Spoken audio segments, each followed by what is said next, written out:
La discussion de ce matin a été très intéressante et a permis de faire le point sur ce qui s'est discuté à Quito récemment avec ce nouvel agenda urbain. Et les urbanistes, tous les praticiens, maintenant, doivent s'emparer de ces documents pour mettre en œuvre une ville, une nouvelle ville, entre guillemets, puisqu'on sait très bien que d'ici 2050, la population urbaine va encore augmenter, va doubler finalement, comme elle l'a fait de 1975 à 2010. Donc c'est un véritable défi qui se pose aujourd'hui, un défi démographique, mais aussi un défi financier, puisque maintenant il va falloir financer les villes et se poser la question de comment est-ce qu'on arrive à répondre à la question de la précarité des habitants.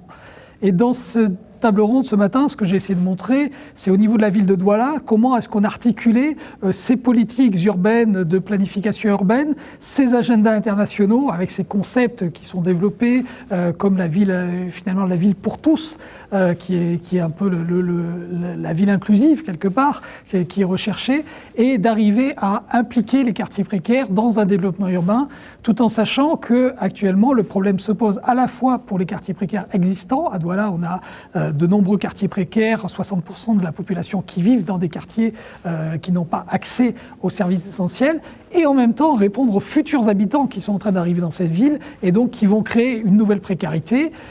Et donc tout ça doit se faire avec la question du financement, mais avec l'autre question qui est quand même une question majeure, qui est la question du changement climatique et qui est vraiment un enjeu majeur de répondre à ces habitants en disant voilà, les îlots de chaleur ou les inondations, comment est-ce qu'on y répond et comment est-ce qu'on fait une ville véritablement pour tous et avec tous.